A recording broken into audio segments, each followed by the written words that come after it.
The crimson dust of Kepler 442b swirled around the massive form lying motionless in the crater. What the humans would later learn was called a Vorthak battle companion, stretched nearly 12 feet from snout to tail, its 6 legs folded beneath its armored body. Dark blue blood seeped from multiple plasma burns across its chitinous hide, mixing with the alien soil to create an almost black mud. Captain Sarah Chun of the Terran Expeditionary Force lowered her binoculars and frowned. 3 days ago, long-range scanners had detected the crash site of what appeared to be a hegemony military transport. The ship itself was nothing but twisted metal and scattered debris, but something had survived the impact. Movement confirmed, Captain, reported Sergeant Martinez, adjusting his scope. Whatever that thing is, it's still breathing. The rest of Chen's squad crouched behind the rocky outcropping, their weapons trained on the crater below. First contact protocols demanded extreme caution, especially with anything connected to the Vorthak hegemony. For 2 centuries, the galaxy had whispered stories of their warrior caste and their legendary battle companions, creatures bred for war and bonded to their handlers until death. Sir, I'm picking up multiple energy signatures approaching from the north, Private Kim reported from her scanner station. Hegemony fighters moving fast. Chun cursed under her breath. The hegemony had finally come looking for their lost cargo. She studied the creature in the crater through her binoculars again. Even wounded and barely conscious, there was something magnificent about the beast. Its head alone was the size of a small vehicle, equipped with mandibles that could crush steel and eyes that glowed with an inner fire. They're not slowing down, Kim announced. ETA 4 minutes. The sound of approaching engines began to fill the air. Chun watched as 3 sleek hegemony interceptors crested the horizon, their weapons already charging. But instead of landing to retrieve their companion, the ships took up attack positions above the crater. What the hell are they doing? Martinez muttered. Chen's blood ran cold as she realized the truth. The battle companion was wounded, possibly dying. In hegemony culture, weakness was worse than death. They weren't here for a rescue. They were here to eliminate evidence of failure. The lead interceptor fired first. A brilliant beam of energy lanced down into the crater, striking the rocky ground just meters from the wounded creature's head. The Vorthak companion tried to rise, its massive form shuddering with the effort, but collapsed again as its injuries proved too severe. Captain, we can't just watch this, said Corporal Jackson, his voice tight with disgust. Chen knew he was right. Everything they'd learned about the hegemony suggested they were ruthless, militaristic, and viewed other species as inferior. But watching them execute one of their own wounded soldiers didn't sit right with her human sensibilities. It went against everything the Terran forces stood for. Sir, they're charging for another shot, Kim warned. The decision crystallized in Chen's mind. All units, open fire on those interceptors. Priority target is weapons systems. Mom. Martinez questioned, surprised. You heard me, Sergeant. Light them up. The human squad erupted from their cover, shoulder-mounted rocket launchers, and heavy plasma rifles spitting death toward the hegemony ships. The aliens clearly hadn't expected resistance from what they'd assumed was an uninhabited world. The lead interceptor took 3 direct hits to its starboard engine and spun wildly before crashing into a nearby ridge. The remaining 2 ships immediately shifted their attention from the wounded battle companion to the humans. Energy beams carved through the air where Chen's people had been standing moments before, but the Terrans were already moving, using every piece of cover available. Jackson, Kim, keep them busy, Chen ordered over the comm. Martinez, you're with me.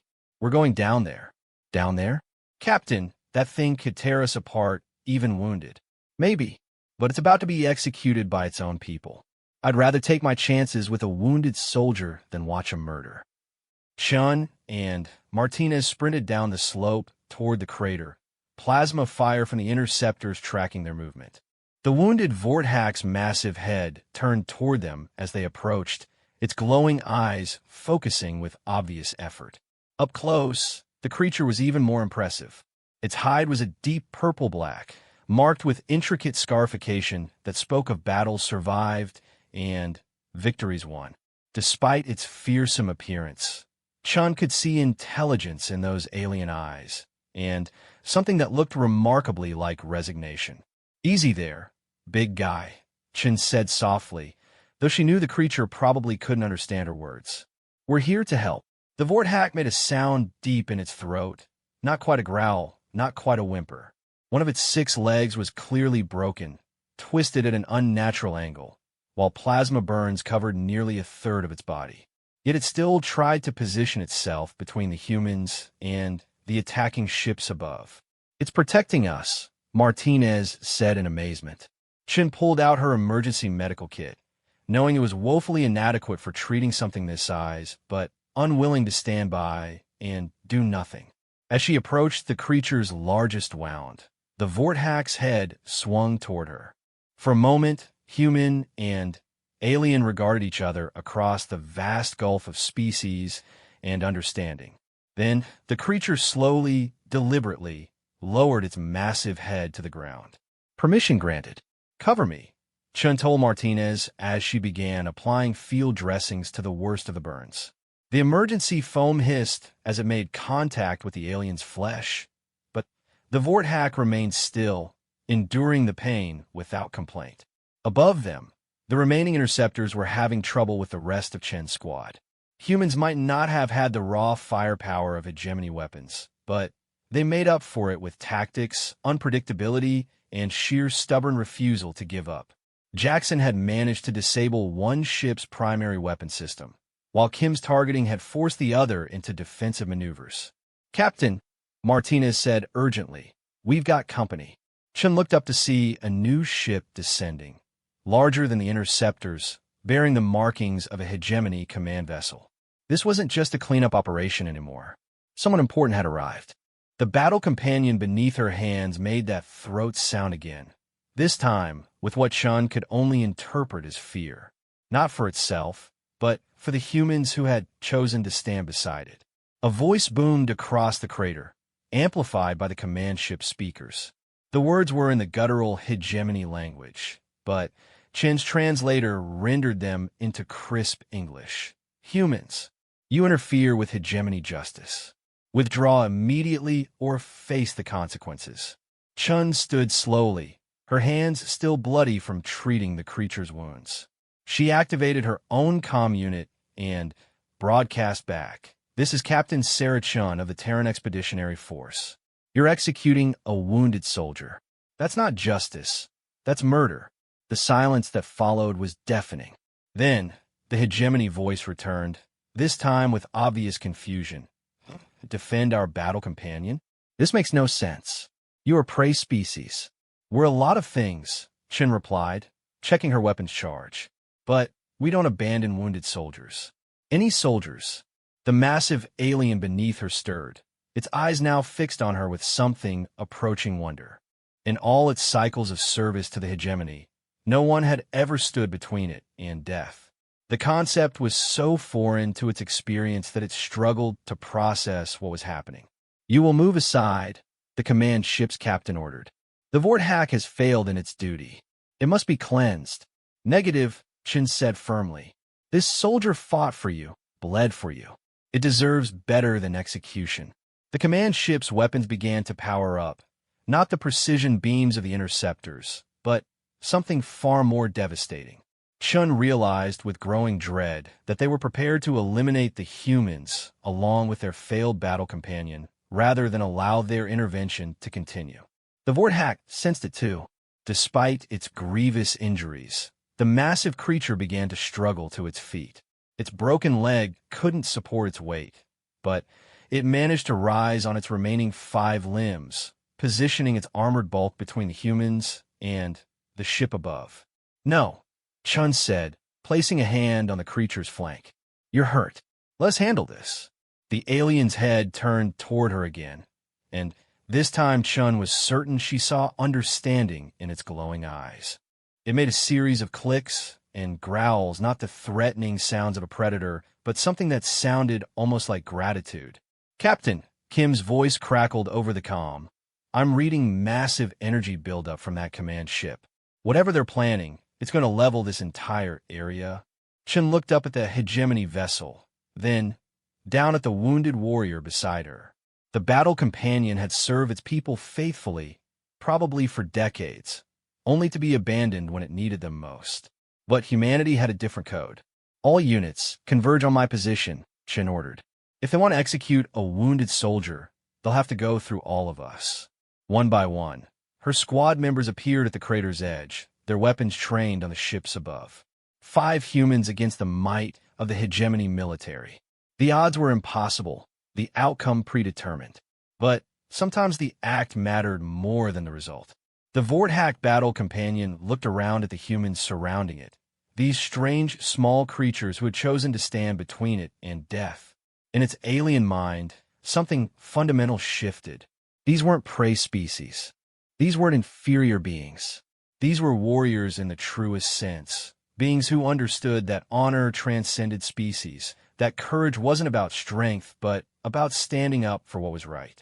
The command ship's weapons reached full charge, their targeting systems locking onto the crater below. In moments, everything would be over. But for the first time in its life, the battle companion, known as Karath, wasn't facing death alone. And somehow, that made all the difference. The energy weapon aboard the Hegemony command ship reached critical charge just as something unexpected happened. The wounded Vorthak battle companion, despite its injuries, began to emit a deep, resonant call that seemed to vibrate through the very ground beneath their feet. Captain Chun had never heard anything like it, a sound that was part roar, part song, and entirely alien. "What's it doing?" Martinez asked, his voice barely audible over the creature's call. Before Chun could respond, her comm unit crackled with an incoming transmission from the Hegemony command ship. But this time, the voice was different, older, more measured, and speaking with obvious authority. "Battle Companion Karath," the voice said in accented but clear English, "you sing the death song of the honored fallen. But you are not yet dead." The massive alien continued its haunting call for several more seconds before falling silent, its glowing eyes fixed on the command ship above with what Chun could only describe as defiance. "I am War Leader Thax of the Vorthak 3rd Battle Fleet," the voice from the ship continued. "I know your service record, Karath. 7 campaigns, 43 victories, bonded to Handler Vex until his death at Proxima Station. You have served with honor." Chun felt a chill run down her spine. The creature had a name, a history, a record of service and sacrifice that spanned decades. This wasn't just some alien monster. This was a veteran soldier with a distinguished career. "Then, why are you here to execute it?" Chin called out, her voice carrying clearly in the thin atmosphere. "Because it failed," Thax replied simply. "The transport was ambushed by pirates. All hands lost except Karath. In hegemony law, failure to protect one's ship is punishable by death. It survived," Chin shot back. "That's not failure. That's a miracle. How many pirates did it take down before the ship went down?" A long silence followed.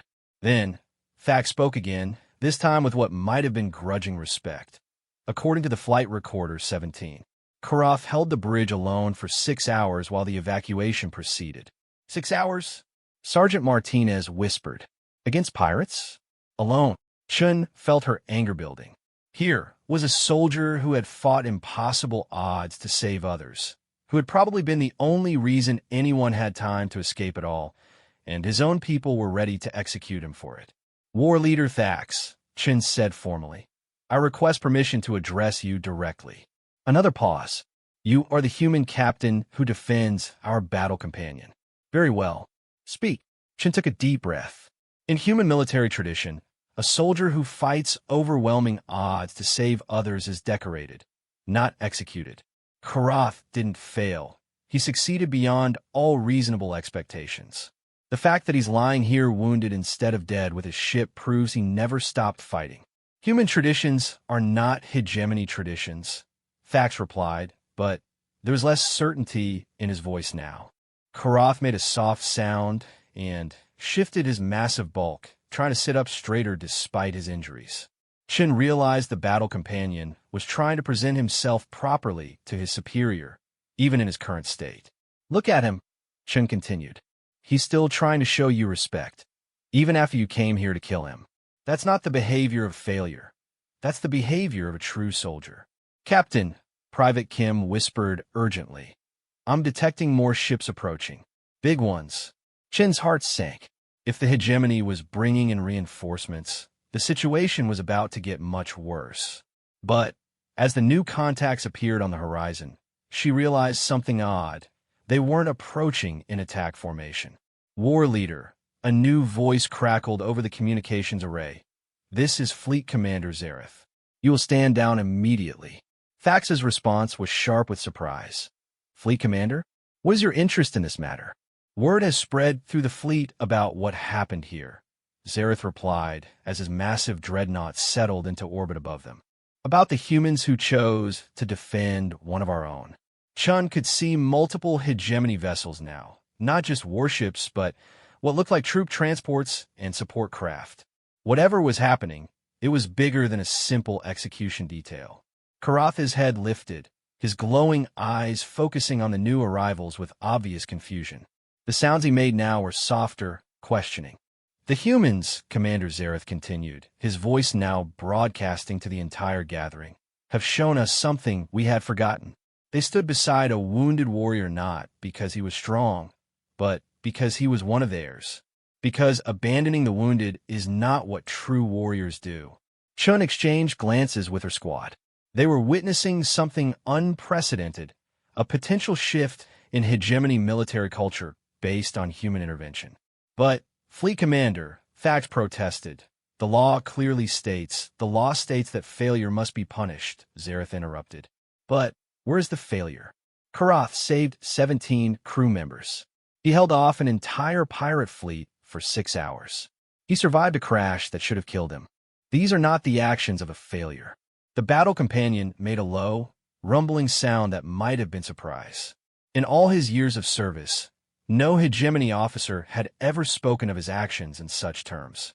Moreover, Zareth continued, these humans have demonstrated something remarkable.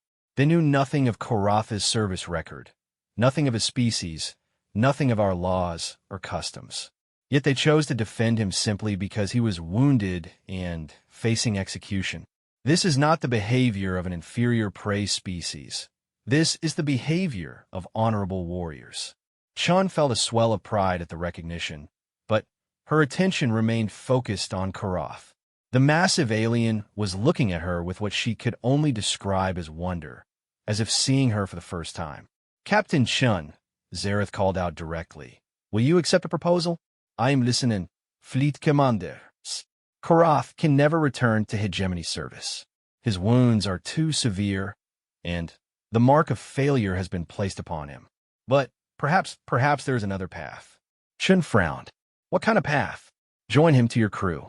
Let him serve alongside humans who understand the true meaning of honor. In return, we offer you something unprecedented, a formal alliance between your Terran Expeditionary Force and the Vorthak 3rd Battle Fleet. The offer hung in the air like a live grenade. Chun could hear her squad members shifting nervously behind her. An alliance with the hegemony would change everything about humanity's position in the galaxy. But there was a more immediate concern. Fleet Commander, with respect, I can't speak for my superiors. And I can't make decisions about Karath without his input. She turned to the massive battle companion, meeting his alien gaze directly. What do you want, big guy? Do you want to come with us? Karath stared at her for a long moment, then, slowly, deliberately, lowered his great head until it touched the ground at her feet. When he raised it again, he made a series of sounds that her translator couldn't parse. He accepts, Zareth said quietly. The gesture is one of bonding, of choosing a new pack. But, Captain Chun, you must understand what you are agreeing to. A Vorthak battle companion bonds for life. Karath is choosing to transfer his loyalty from the hegemony to humanity, to you specifically. That bond cannot be broken. Chun looked down at the wounded warrior beside her, this magnificent creature who had fought impossible odds and survived only to be abandoned by his own people. The decision seemed obvious. "Then, we accept," she said firmly. "Korath is welcome in the Terran Expeditionary Force." The sounds that erupted from the assembled hegemony fleet were unlike anything in Chen's experience. A combination of roars, calls, and what might have been cheering. Korath himself made a deep, thrumming sound that seemed to express both gratitude and determination. "There is more," Zareth continued. "Korath will need time to heal, time to adapt to human ways. But he brings with him knowledge of hegemony tactics, technology, and military structure. He could serve as a liaison, a bridge between our species." "And in return?" Chen asked. "In return, you continue to show us what it means to stand by one's warriors." Already, word of this incident is spreading through the fleet. Many of our soldiers have begun to question our treatment of the wounded, of those who fail through no fault of their own. Chen realized she was witnessing something historic. One act of compassion, one decision to stand up for a wounded soldier, was rippling out to affect an entire military culture. "Fleet Commander," she said, "will need to establish protocols, rules of engagement, proper channels of communication. All of that will come," Zareth assured her. "For now, tend to your new companion. War Leader Thax will provide medical supplies and expertise. The bond between human and Vorthak begins today." As medical shuttles began descending from the hegemony fleet, Chun knelt beside Korath and placed a hand on his massive head. The alien's eyes focused on her with absolute trust, a trust she vowed never to betray. "Welcome to the team, soldier," she said softly. Korath's response was a gentle rumble that seemed to vibrate through her bones. Somehow, despite the language barrier, despite the vast differences between their species, Chen understood perfectly. He was home. 3 months later, aboard the Terran starship Defiant, Korath had become something no one had expected, a bridge between two species that had never truly understood each other. His massive form, now bearing elegant cybernetic replacements for his damaged leg and several internal organs, moved through the corridors with surprising grace. Captain Chen watched from her command chair as Korath demonstrated hegemony tactical formations to a group of human marines. The alien's natural teaching ability had emerged quickly once his wounds healed, and his insights into enemy strategy had already proven invaluable. "The hegemony weakness," Korath explained in his carefully learned English, each word precise despite his alien vocal structure, "is rigid thinking.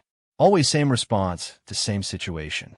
Humans improvisa. This makes you dangerous."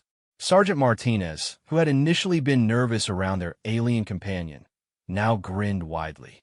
"So what you're saying is we're too crazy to predict." Karatha's mandibles clicked, and what Chun had learned was his equivalent of laughter. "Crazy, yes, but effective crazy." The intercom crackled to life. "Captain Chun to the bridge. Priority Alpha communication from Earth Command." Chun sighed. Ever since word of the Hegemony Alliance had reached Earth, every admiral and politician in the Terran Federation had wanted their say in the matter. She stood and gestured for Korath to follow. "You sure you want to face another committee meeting?" she asked as they walked. "Better than facing pirates," Korath replied dryly. His humor had been perhaps the most surprising development of their partnership. On the bridge, Admiral Hayes' stern face filled the main screen. Behind him, Chun could see several other high-ranking officers and what looked like civilian diplomats. "Captain Chun," Hayes began formally, "I'll get straight to the point. The Joint Chiefs are concerned about your arrangement with the alien." Chen's jaw tightened. "Sir," with respect, Korath has proven his value repeatedly. His intelligence on hegemony fleet movements prevented 3 separate raids on our supply convoys. "That's not in question," Hayes replied. "What concerns us is the level of access you've granted him. Classified tactical data, ship schematics, personnel files." "Admiral," Chen interrupted, "Korath has clearance because he's earned it. He's risked his life alongside my crew on 6 separate missions." Korath stepped into view of the camera, his massive form causing several of the officials to lean back involuntarily. "Admiral Hayes," he said in his careful English, "I understand concern. In hegemony, trust is earned through blood. I have bled with your people. The alien speaks, one of the diplomats whispered, clearly surprised. His name is Karath, Chen said sharply. And he's not the alien. He's a member of my crew with full standing. Admiral Hayes held up a hand. Captain, we're not questioning his loyalty, but there are protocols, security concerns. Permission to speak freely, sir? Chen asked. Granted. With respect, Admiral, Karath saved my life last week when hegemony rebels tried to board the Defiant. He could have used that opportunity to escape, to return his own people. Instead, he fought beside us. If that doesn't prove where his loyalties lie, I don't know what will. The screen flickered as another officer leaned forward. Captain, we've received reports of unusual activity in your sector. Hegemony ships operating outside normal patrol routes. Karath's posture immediately changed, his head tilting in a way Chun recognized as his analytical mode. Which fleets? What configurations? That's classified information, the officer replied stiffly. Not anymore it isn't, Chun said firmly. Karath, they're asking about the 3rd and 7th battle fleets moving toward the Arcturus system. Karath's eyes blazed brighter. This is not normal deployment. These fleets, they hunt something or someone. Could you be more specific? Admiral Hayes asked, his skepticism giving way to professional interest. 3rd Fleet is Deep Strike Force. 7th Fleet is Siege Specialists. Together, Karath paused, his mandibles clicking rapidly, a sign of intense thought. Together they hunt high-value target, someone who betrayed hegemony. A chill ran down Chen's spine. The rebels who tried to board us last week. They were trying to capture you, weren't they? Karath's silence was answer enough. Captain, Hayes said urgently, if the hegemony is hunting their own rebels, and those rebels want your alien, then we're caught in the middle, Chun finished.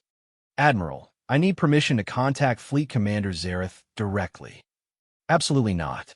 We can't risk exposing our communication protocols to Sir, Chun interrupted. Zareth personally authorized our alliance. If there are rebels trying to overthrow his command, he needs to know. Before Hayes could respond, alarms began blaring throughout the ship. Lieutenant Kim's voice echoed from the communication station. Captain, we've got multiple contacts dropping out of hyperspace. Configuration unknown, but they're not broadcasting hegemony identification codes. Chun rushed to the sensor display, Karath close behind her. The alien's eyes widened as he studied the readouts. Exile Fleet, he said grimly. Karath knows these ships. They are commanded by war leader Vex's brother, Drax. He believes Karath should have died with his bonded handler. Exile Fleet. Chun asked. Hegemony outcasts. Criminals. Failures who cannot accept their dishonor. Karath's voice carried disgust. They seek to prove their worth by destroying those who found new purpose. The main screen shifted to show the approaching fleet. Even to Chen's trained eye, the ships looked wrong, modifications and additions that spoke of desperation and brutality. Captain, Hayes' voice crackled through the chaos. You need to withdraw immediately. Negative, sir. If we run now, they'll just follow us. And next time they might catch us somewhere without backup.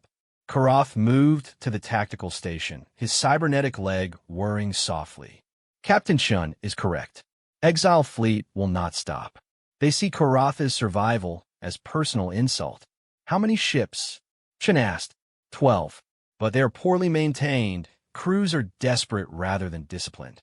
And we have one heavily armed exploration vessel with a crew of 80, Lieutenant Kim reported.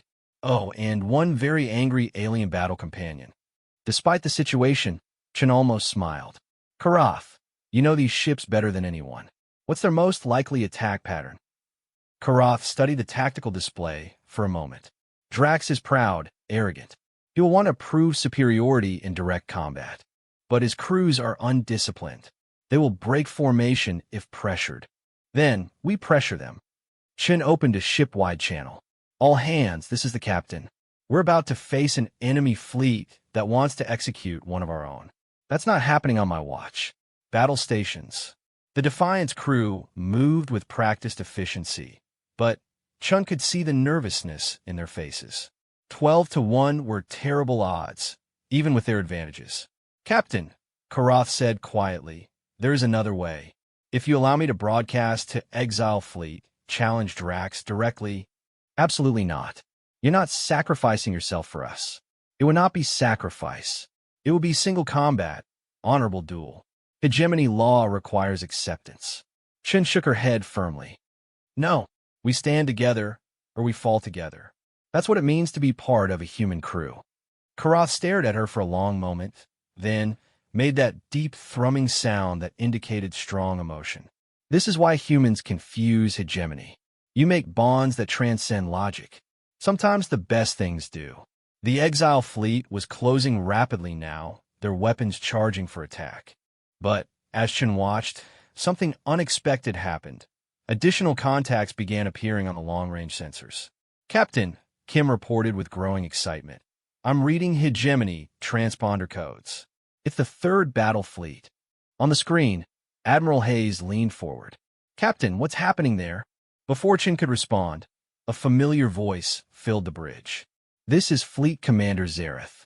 Exile Fleet Vessel Vengeance. You are ordered to withdraw immediately." Drax's response was filled with contempt. "You defend humans and their pet failure, Zareth? How far the hegemony has fallen." "The hegemony has risen," Zareth replied calmly. "We have learned from our human allies that honor is not about never falling. It is about choosing to stand again." The Exile fleet continued its approach, but Chun could see their formation wavering as more hegemony vessels appeared. What had been a 12-1 advantage was rapidly becoming a fair fight. "Karath," she said, "your old fleet commander just risked a lot to protect you." "No," Karath replied softly. "He risks much to protect idea of redemption. That failure is not in the story." Chun realized he was right. This wasn't just about one alien battle companion. This was about changing an entire culture's understanding of honor and loyalty. "All right then," she said, settling into her command chair. "Let's show them what humans and hegemony can accomplish together." The space battle that followed became legend in both human and hegemony military circles. Captain Chun watched as the Defiant's tactical display exploded with movement. Exile ships tried to maintain their attack run, while Zareth's third battle fleet moved to intercept. "Drax is splitting his force," Karath observed from his position at the tactical station. "Half will engage Zareth's ships, half will continue toward us." Classic desperation move. "How classic?" Chun asked. "Very predictable. Drax was always better warrior than tactician." 6 Exile ships continued bearing down on the Defiant while the rest turned to face the approaching hegemony fleet. The odds were still poor, but no longer impossible. "All weapons, target the lead ship," Chun ordered. "Let's see how well their modifications hold up against human engineering." The Defiant's plasma cannons opened fire, lancing through space toward the Exile fleet. But instead of the usual hegemony evasion patterns, something remarkable happened. The enemy ships seemed to hesitate, as if their crews were uncertain how to respond to human tactics. "They're used to fighting hegemony vessels," Karath explained as he watched the display. "Human attack patterns are chaotic, unpredictable." "Chaotic?" Sergeant Martinez asked from his battle station. "You attack from 17 different angles in 30 seconds, Karath replied matter-of-factly. No hegemony commander would attempt such madness. The first Exile ship took multiple hits and began venting atmosphere. But instead of withdrawing as military protocol would dictate, it continued its attack run with fanatical determination. "Drax's ship is moving to flank us," Kim reported. "He's trying to get behind our shields." Chun studied the tactical display, then looked at Karath. "In your professional opinion, what would Drax least expect us to do right now?" Karath's mandibles clicked rapidly. "He expects you to maintain distance, use superior firepower. He does not expect—" "What?" "Ramming speed," Karath said quietly. The bridge fell silent except for the hum of ship systems. Chin stared at their alien companion for a moment, then broke into a grin. "You know what? You're absolutely right. Kim, set course directly for Drax's ship. Full impulse. Mom." Kim's voice squeaked slightly. You heard her, Martinez added with growing excitement. Sometimes the best defense is a completely insane offense. The Defiant suddenly changed course, accelerating directly toward the Exile fleet commander's vessel. On the comm system, they could hear Drax's confusion as his carefully planned attack fell apart. What are they doing? Came the translated transmission. No one attacks a battlecruiser with an exploration ship. Humans do, Chen replied over an open channel. Karath, now would be a good time for one of those hegemony battle cries. The alien battle companion drew himself up to his full height and let out a roar that seemed to shake the entire ship. It was a sound of challenge, of defiance, and of absolute determination. Even the human crew members felt their hearts racing in response to the primal call to battle. The effect on the Exile fleet was immediate and dramatic. Ships that had been moving in coordinated formation suddenly scattered as their crews faced something they'd never encountered, an alien species that fought with the same passionate intensity as the hegemony, but with completely different tactics. Drax's ship is trying to evade, Kim reported. But, sir, we're going to impact in 15 seconds. Belay ramming course, Chun ordered. Bring us alongside at point-blank range. All weapons, fire at will. The Defiant swept past the Exile commander's ship so close that their shields actually touched, energy crackling between the two vessels. At that range, even the exploration ship's moderate weapons became devastating, tearing through the battle cruiser's armor like paper. Direct hit on their weapons array, Martinez reported with satisfaction. And their engine core is destabilizing. But Drax wasn't finished. His ship might be crippled, but he still had one weapon left, a ramming attack of his own. The massive battle cruiser began turning toward the Defiant, its damaged engines straining to close the distance. He's going to ram us, Kim said with forced calm. Chen started to give evasion orders, but Karath stepped forward. Captain, request permission to address Drax directly. Karath, this isn't the time for please. Trust Karath. Chen hesitated for a moment, then nodded. Open a channel. Karath's voice filled the communication system, speaking in the deep, guttural tones of his native language. Chen's translator rendered his words. Drax, brother of my fallen handler, you seek to restore honor through my death. But look around you. Look at what your exile has brought. The battle cruiser's approach slowed slightly. I have found new pack, Karath continued. New purpose. Not because I abandoned old honor, but because I learned what honor truly means. It is not about never falling. It is about choosing to rise again. On the tactical display, Chun could see that the other exile ships had stopped their attacks, their crews apparently listening to the exchange between their commander and the battle companion they'd come to kill. You speak of human corruption, Karath said, his voice carrying clearly across the void. But humans showed me something hegemony had forgotten. They stood beside wounded warrior not for gain, but because abandoning injured is not what true warriors do. Drax's response was bitter. You serve prey species. You have dishonored your handler's memory. No, Karath replied firmly. I honor his memory by becoming what he taught me to be. Protector, guardian, loyal companion. Handler Vex died, saving others. I live by serving others. This is continuation, not betrayal.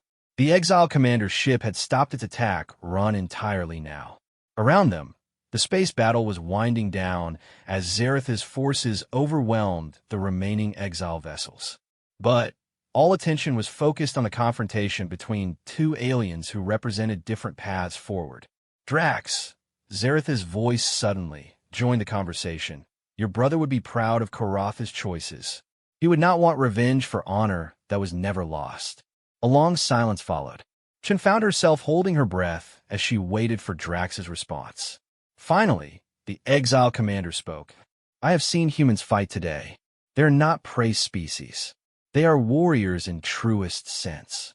His voice was heavy with defeat and growing understanding. Perhaps exile has made me blind to possibilities. It is never too late to choose different path, Karath said gently. Humans taught me this. Fleet Commander Zareth, Drax said formally. I surrender my command. I request. I request opportunity to understand what my brother's companion has learned. Chun felt a wave of relief wash over the bridge. Around them, the exile fleet was powering down their weapons and preparing to surrender to Zaratha's forces. Captain Chun, Zaratha's voice came over the comm. It seems your influence continues to spread through our ranks. First Karath, now an entire exile fleet. We just show them what we believe in, Chun replied. Everyone deserves his second chance. Later, as the various fleets sorted themselves out and prepared for the journey back to hegemony space, Chun found herself on the observation deck with Karath. The massive alien was watching the stars, his posture thoughtful. Karath, she said, you saved a lot of lives today, both human and hegemony. Human saved first, he replied. Everything else followed from that choice. Chun smiled. When this all started, I just wanted to help a wounded soldier. I never imagined it would lead to all this. Small actions create large changes, Karath observed. This is human gift, ability to see individual worth, not just group success. Is that really so unusual in the galaxy? Karatha's mandibles clicked softly. Very unusual. Most species focus on survival of group. Humans focus on worth of individual within group. This makes you strange. Also makes you powerful. Chun considered this as she watched the last of the exile ships being escorted away by hegemony vessels. Their crews would face justice, but also opportunity, a chance to learn what Karath had discovered about honor and redemption. So what happens now? She asked. Now, Karath replied, we continue to show Galaxy what is possible when warriors choose to stand together rather than apart. The simple certainty in his voice made Chun smile. Somewhere in the distance, Admiral Hayes was probably still arguing with his superiors about protocols and proper procedures. But here, in the vast emptiness between stars, human and alien had proven that some truths transcended species, culture, and regulation. Sometimes, the best way to change the universe was simply to refuse to abandon those who needed help. 2 years after the incident at Kepler 442b, the Galactic Council chambers had never seen anything like the joint session taking place. Representatives from dozens of species watched as Captain Sarah Chun, now Admiral Chun, stood beside her massive alien companion at the central podium. Karath had grown into his role as Earth's first alien military advisor, his cybernetic enhancements gleaming against his purple-black hide. More importantly, he had become the living symbol of a new approach to interspecies relations, one built on individual worth rather than species superiority. Honored delegates, Chun began, her voice carrying clearly through the vast chamber. 18 months ago, the Human Hegemony Alliance was seen as an impossible dream. Today, we present the results of our cooperative efforts. The holographic display behind them showed star charts marked with peaceful trade routes, joint military patrols, and collaborative research stations. What had begun with one wounded soldier had grown into something that was reshaping the entire sector. The Vorthak hegemony has implemented new policies regarding wounded warriors, Chun continued. Medical evacuation protocols, rehabilitation programs, and honorable retirement options. Meanwhile, human forces have benefited enormously from hegemony tactical expertise and defensive technologies. Ambassador Crix of the Centauri Union leaned forward, his reptilian features skeptical. All very impressive, Admiral. But we understand there have been complications. Chun nodded. You're referring to the redemption movement. Karath stepped forward, his massive presence commanding immediate attention from every delegate in the chamber. When he spoke, his carefully learned diplomacy couldn't entirely mask the warrior's directness beneath. Movement began with simple idea, he said, his words precise despite his alien vocal structure.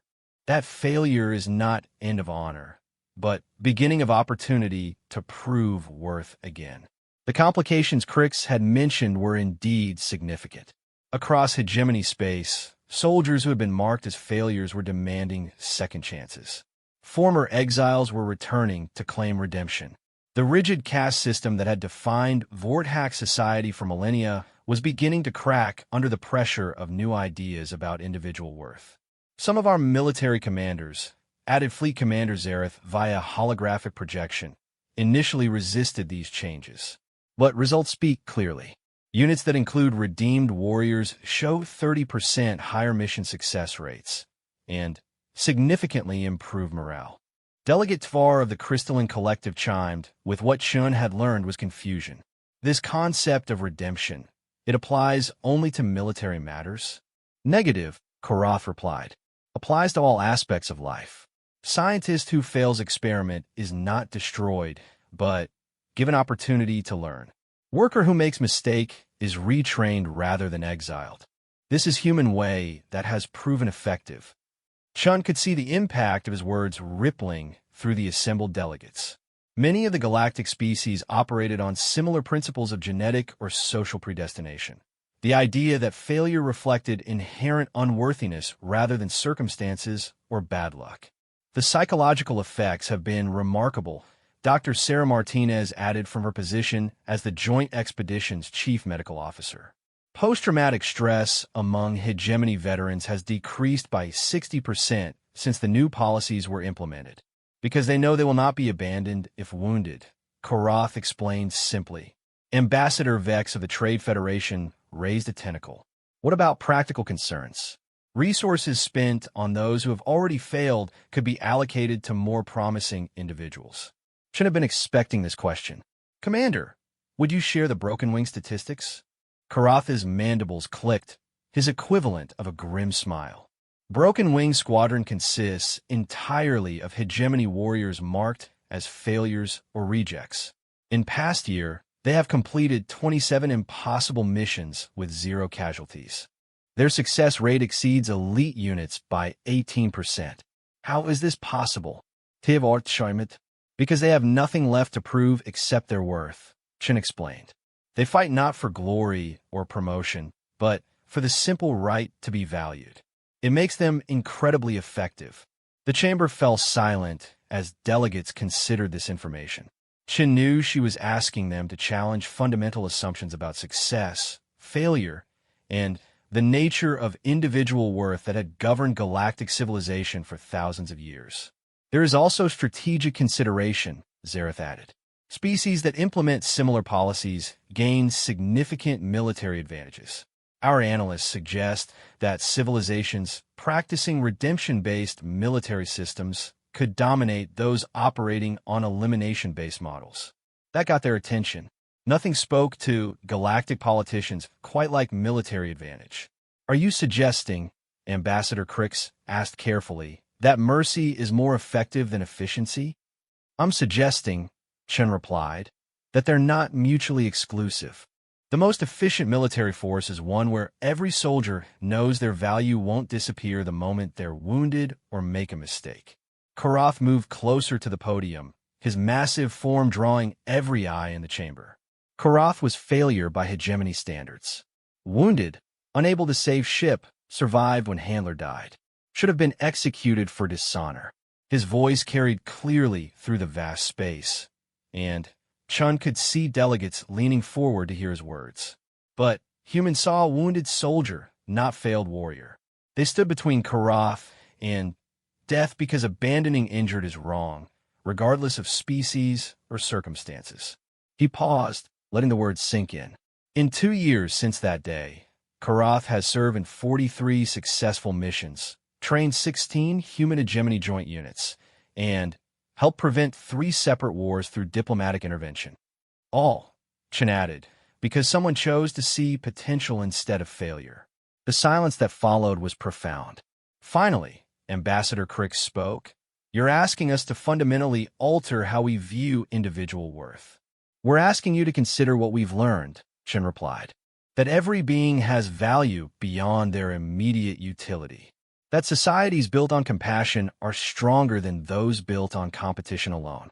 And Karath added with what Chen recognized as his dry humor, that humans are very difficult to predict, which makes them excellent allies and dangerous enemies. A ripple of what might have been laughter passed through some sections of the chamber. Delegate THYSS of the Hive Collective buzzed thoughtfully. The economic implications are staggering.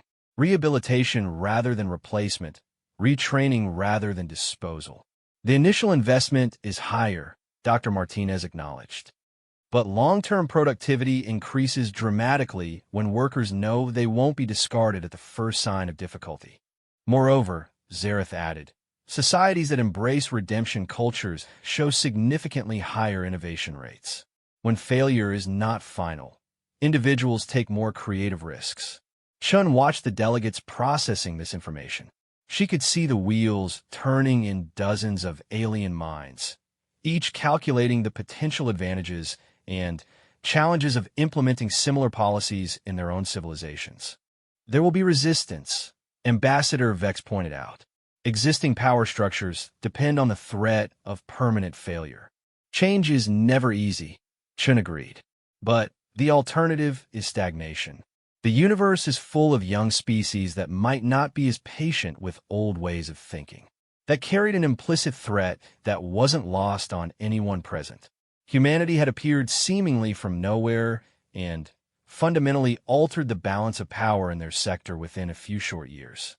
Other young species might do the same, and they might not be as interested in cooperation. What do you propose? Crix asked finally.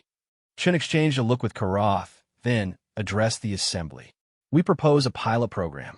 Interested species can implement redemption-based policies on a limited scale and observe the results. Human advisors will be available to assist with the transition. And if the results are negative, then you revert to previous systems, Chun replied simply. But we believe you'll find that societies built on hope are more resilient than those built on fear. Kara stepped forward one final time. In hegemony tradition, battle companions bond for life. Cannot be broken, cannot be transferred. But bond is not ownership, is partnership, mutual loyalty, shared purpose. He looked directly at Chun. This is what humans offered Karath. Not just second chance, but partnership between equals. And that, Chun concluded, is what we offer the galaxy. Not dominance, not submission, but partnership between equals working toward common goals. The voting process took several hours, with delegates consulting their home governments and analyzing data.